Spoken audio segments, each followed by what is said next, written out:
we want to be the 100-year-old startup, right? Few of our CEOs always say that we want to be the 100-year-old startup. If we break it down, there are actually two parts to it: 100 years and startups. Turns out that we did a cursory research. Actually, it turns out that most of the companies that are more than 100 years old, do you know where they are? Most of these companies, they're actually in Japan. Right? Your random noodle shop, probably 105, your random ramen shop, probably 200 years old. But most of these 100-year-old companies, they are in Japan. But not many of them are startups, right? Because if you associate that word to 100 years old, probably only a handful of very few companies are still can be qualified as 100-year-old startup. I think IBM is one of them. They're still pushing out very interesting stuff, working on very innovative stuff, though they are a lot bigger right now. And to be a 100-year startup is to have this different series of founding moments, right? And more importantly than that is that you can be part of that founding moment too, right? I personally, so just a bit of history, I started the Evernote operations here about 2.5 years ago.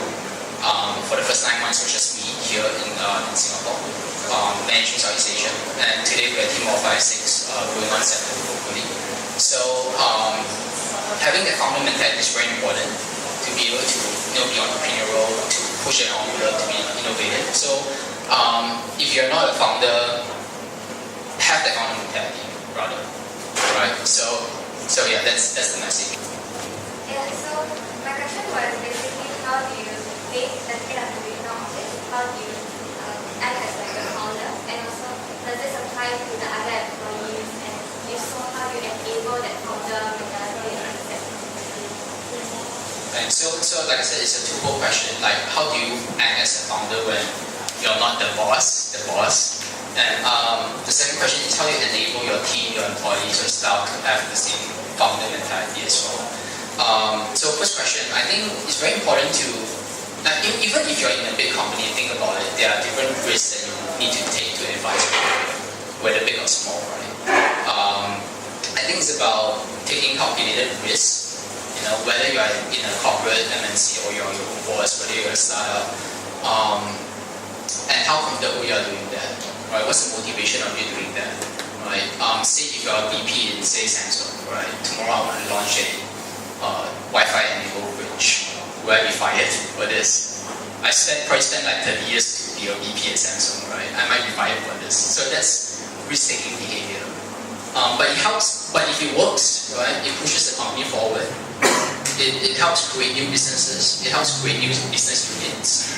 Today, Samsung Mobile is worth, I think, more than half, or way more than half than the collective Samsung group. I think the guy who started the mobile unit said, "Let's do phones." The guy's a genius, and I would say that guy's a founder, right? But imagine the risk that he has to take if that doesn't work out, right? So I think it's that, having the risk taking mentality, but it's not blind risk. Definitely, you have to take calculated risks, and having that courage to make these decisions, right? Just for example, right, like here, who do I go out to partner with? Who do I sell things to? Who do I spend time with? Right? These are major and micro decisions that I make every day. If I ask for permission to do every one of those, it's not going to happen. Plus, it's Thanksgiving in the US this week, so I might as well declare holiday here, right? So it's about making those calculated risk and decisions. Do that, prove our result, and then we'll see what happens. So which correlates to the second fold of the question, right? How do you enable your employees and your staff to do that, right? How do you encourage that behavior? Again, it's about helping them understand what are the consequences of making decisions, right? Do you reward behavior? Is that the behavior that you should reward or not, right? How do you deal with people failing? What if things screw up, right? Things will screw up, but how will you help them learn from that? So the key core, I think, competency that I look out for is, does that person have learning behavior? Do they exhibit learning behavior from past experiences or based on past results? Because if they don't, by default, they're not going to improve anyway, right? If they do, great, that enables other kind of skills, experiences that we can build upon. So yeah, I hope that makes sense.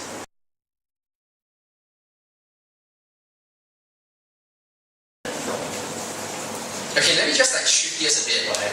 From a culture standpoint, how did that inform our product development and product design decision?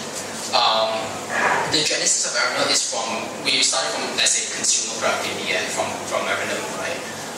Today there's Evernote, Evernote Premium, which is our like personal premium product, and then there's Evernote Business, which we launched about 18 months ago.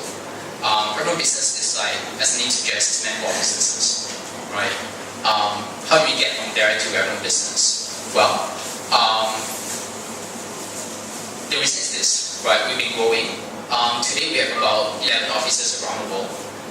We just launched our office in Tiang actually two months ago. So as you can see, 11 offices, 400 employees, 8 time zones. Evernote is just not cutting it anymore. That's why we launched Evernote Business. We built Evernote Business for a company like ourselves. Many features like business notebooks, just sharing functions and functions, the concept of having a business entity really came from ourselves because we are dog fooding it every day. Do you know dog fooding? So the term dog fooding is you use your own product, essentially. So we do that, and that informs us on various design decisions that we make when we're building Evernote Business. Just 2 weeks ago, we launched this feature called Work Chat. So what it is that you could initiate chat from within your Evernote client, whether it's on mobile or desktop, and immediately have a discussion around the content in Evernote with your coworkers and colleagues. So since that was launched, we'll be beta testing it for about 2 months. I wouldn't say I've not received a single internal email, but it's definitely down by, I would say, around 90%, 80%. It's amazing. Like I don't have to go through emails to just deal with internal conversations anymore.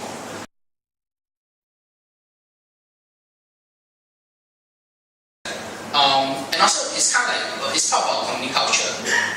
When we design Evernote Business, by default, we want to be as transparent internally as possible. So now I know how much Evernote is making or losing, how much we are valued, what are we doing. So that kind of trickled down to the way we design the product, right? So at one glance, I know like things I need to know, like HR notebooks or like product info, market assets, right down to stats, user numbers, activity rate. Everyone, no matter your function, you have access to that, and we're transparent by default. Now this enables a couple of things. Remember, we have about 11 office locations, and most of us are remote. It helps us make decisions based on all this, what we call ambient knowledge, right? There's a feature called related notes that surface notes that are from your own account in the past. Because believe it or not, you tend to forget what you already remember, right? That's a paradox. And also it surfaces notes that are from your co-worker's account without you searching for it. Say for example, if I'm meeting with Samsung tomorrow, right? So I'll probably start typing some notes and research notes about Samsung. At the bottom, instantly you'll surface notes with the word Samsung in it, whether it's a web page or a business card or a meeting note from my colleague. It will pop up automatically without me asking for it, right? So we call it ambient knowledge. It helps everyone collectively make better decisions. And also because, again, we are distant, we are remote, I get to make decisions with founder mentality. Right? What's the most important thing for me to do right now, given my function and my skill, to help the company move forward? Fun fact, no one in Evernote has a personal KPI. So yeah, we've been operating like that for the past 6 years.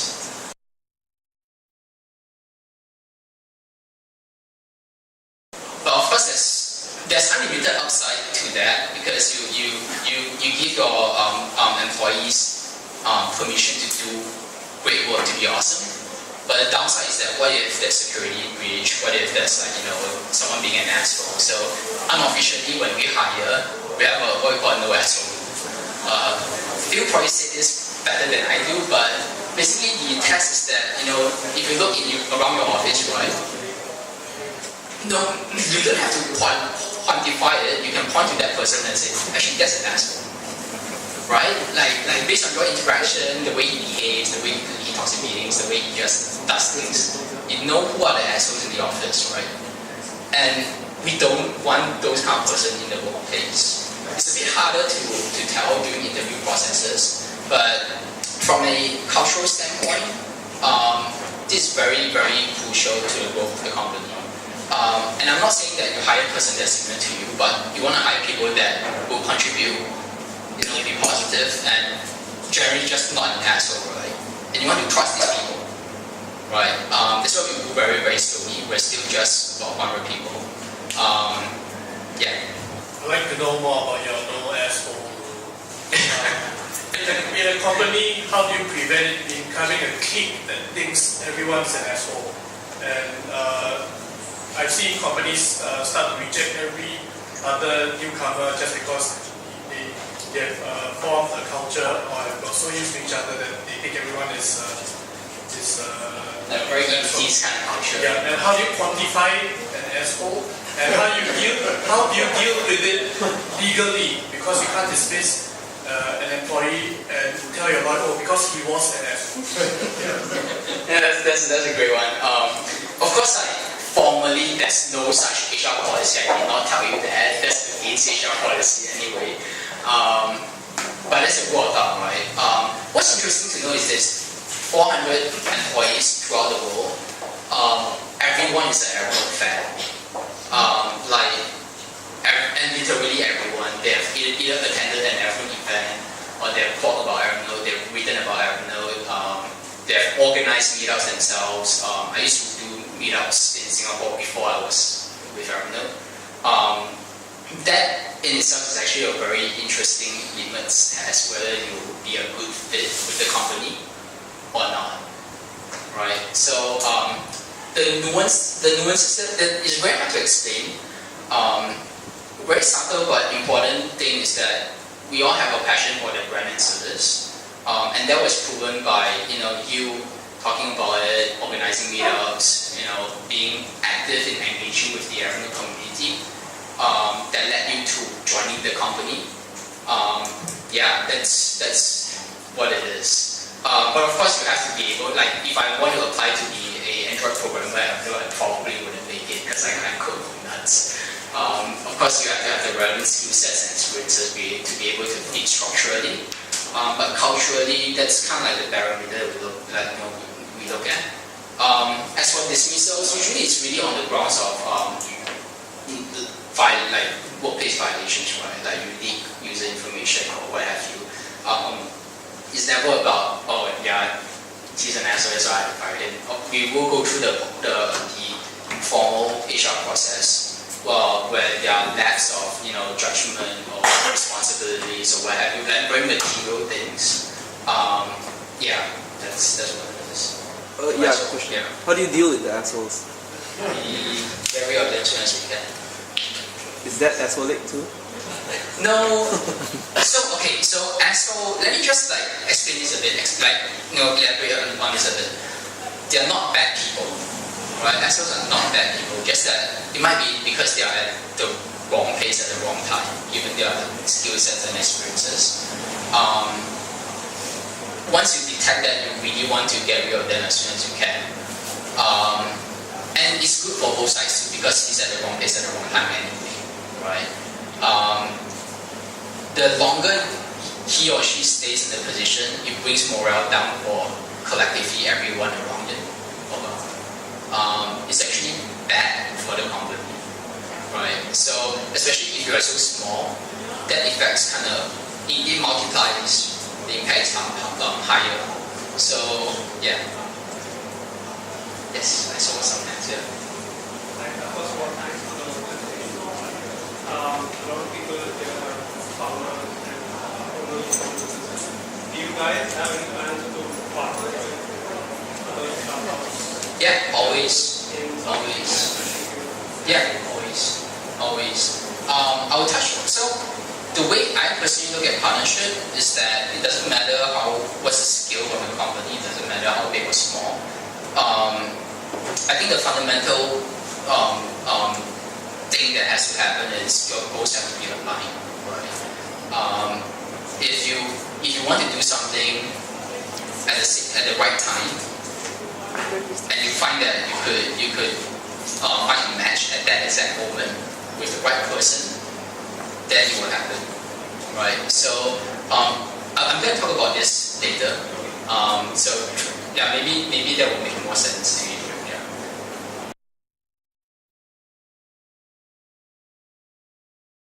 We are expanding into multiple countries. Yeah. And you face problems of different cultures and different work cultures. So Yeah. how do you tackle that problem? How do you amalgamate all the cultures together and bring them onto a common platform and work and help work towards the company vision? So, no, that's a great question. Like I was just talking about this with my colleagues yesterday. I feel like my answer would be a cop out, but it's really because we all love the product and the brand, right? And that's like the bottom line. When we make decisions, we base on that. What's good for the service? What's good for the product? What's good for the company? That's the priority that we make decisions around. And that I personally feel transcends cultures and language. Of course, there are nuances like I probably wouldn't want to bother my American colleagues right now because it's Thanksgiving, right? From a PR standpoint, I'm aware that India there are more than 10 languages across the country, right? And you be mindful that you don't say this, you don't do that. But those are more tactical stuff that you deal with. Anyway, even in the same culture in Singapore, you don't say the same thing towards everyone, right? There are different personalities, different individuals. We look at them as individuals with personalities, rather than you're American, you probably don't take off your shoes when you walk in your house, right? Or something like that, right? I'm in Asia. I need to achieve business cards with both hands, so it really doesn't feel that way. But looking at different employees as individuals, being respectful of that, that's the core. But underlying, I think we did a pretty good job at hiring people who like the brand and service. So we'll be speaking at the same kind of like mutual understanding from that up. Does that make sense?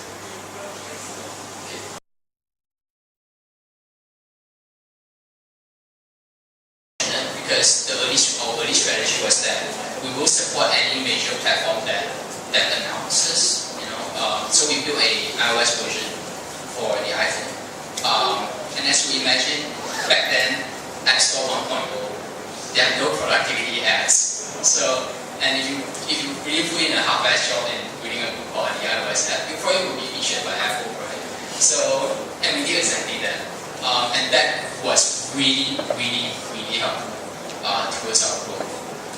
Just some perspective right now, today we have 16% of our new users they're coming in from web or desktop, only 16%.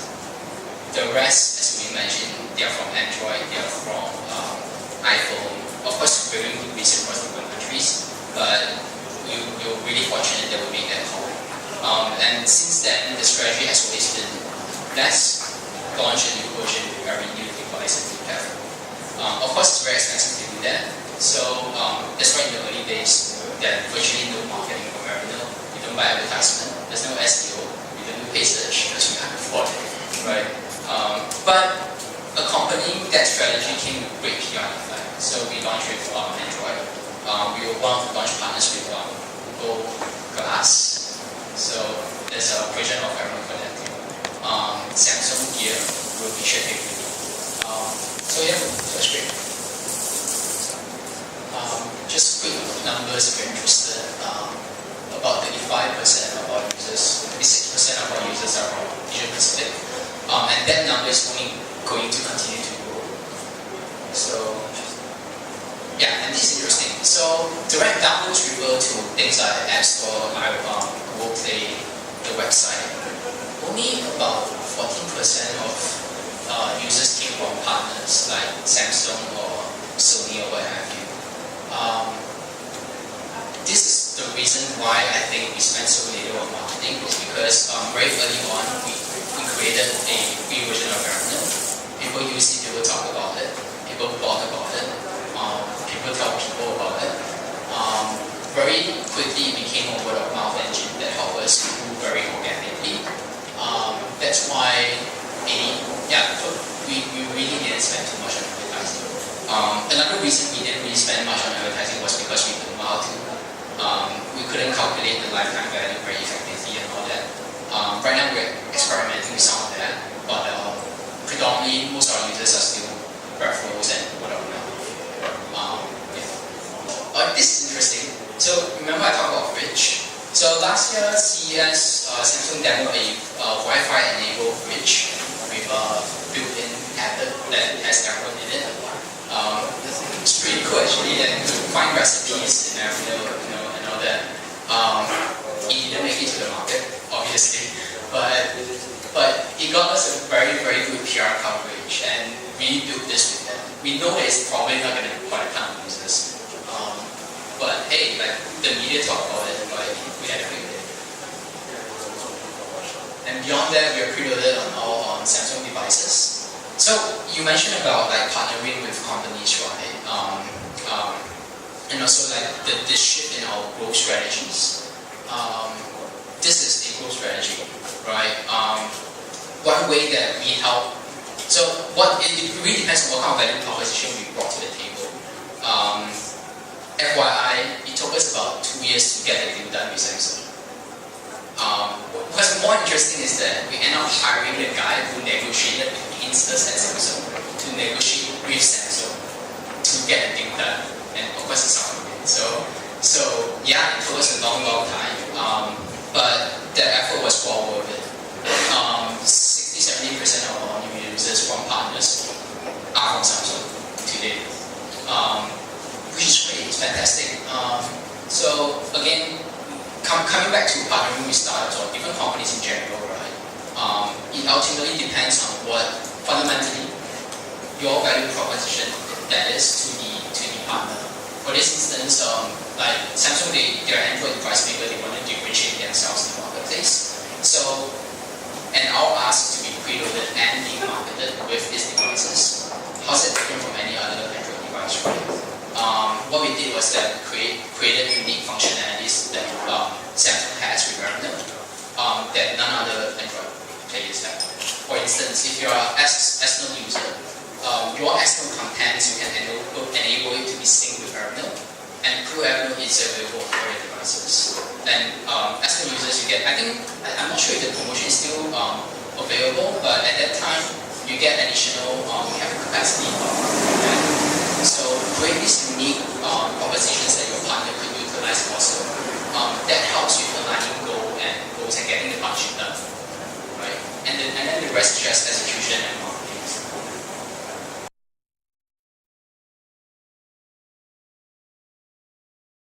Yes. I don't know if you're going to touch on this, but I mean your model is a little bit freemium where you have a lot of users that are free and you get your premium.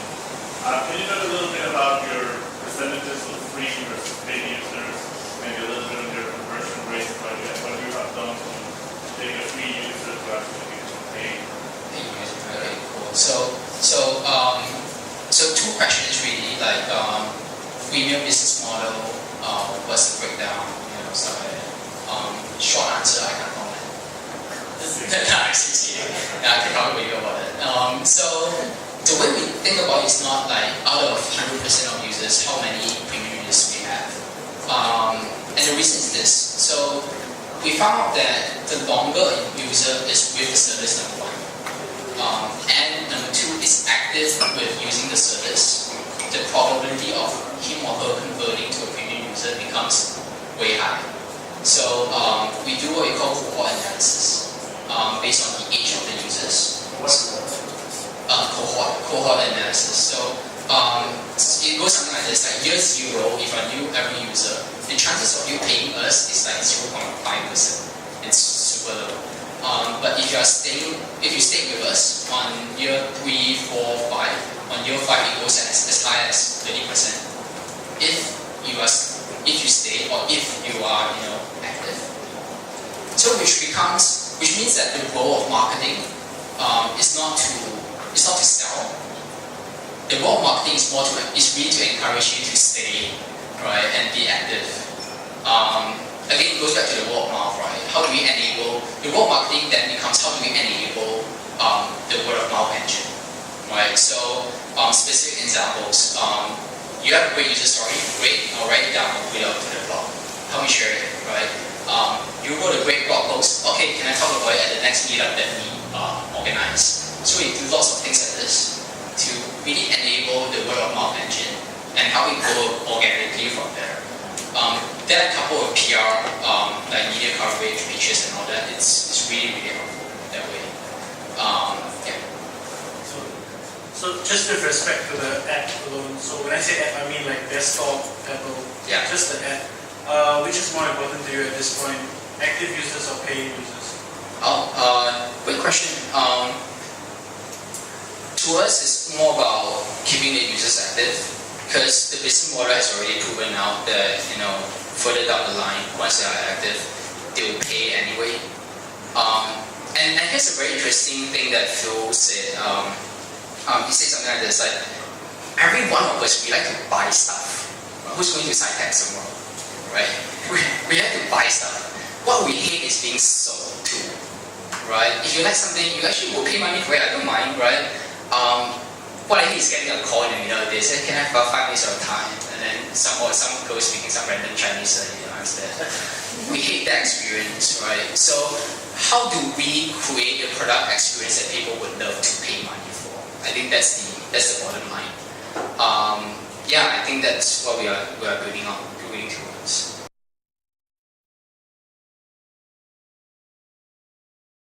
The whole idea is that it's a design exercise for our designers. Initially, it was just the Moleskine notebook with, I think, some water bottles, t-shirts definitely. And the reason behind the motivation behind the design exercise is that we wanted our design team to have a sense and feel for designing for the real world. Because the thing is this, wearables we think is going to be a big thing. Wearables as in Pebble, watches or headgear or what have you. And these are highly contextual devices that are very real when you're out and about. How you interact with that item, how do you conceive information. It's not just a screen anymore, right? It is very actionable physically. So we wanted our design team to have a view around designing physical items. That quickly turned into an opportunity that we think we could do more.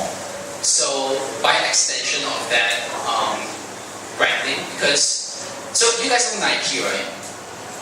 Today Nike stands for what? Like healthy living. Yeah, right. And remember they started off by selling running shoes, right? But today Nike could do things like iPhone X. Really cool, right? And I think that is kind of what we want to do. Right, we want to transcend what we were doing from before and kind of bring that brand moving forward. We want to be known as the smart productivity brand, right, for knowledge workers today. And if you notice, all these items, they're actually items that are geared towards productivity. Bags, wallets, pens, stuff like that. So how do we create this total Evernote experience? Right, that's the key. And some of this actually interact with the software too. For instance, the stylus. It works really well with penultimate, the handwriting app. Bluetooth enabled, there's palm rejection on the software, so that works really well together with the software. The bag doesn't work as well with the software, but it's nice, right? It holds all your notebooks and stuff like that. It's also a great branding exercise. Turns out that about 10% of people, actually probably slightly less than that, slightly less than 10% of people who buy from the market, they're not even Evernote users. They just like the product. They just like the bags and the stylus or what have you. They're not even Evernote users. So it became a very meaningful source of revenue for us. So yeah. Thanks for watching the video. Please subscribe to E27's YouTube channel.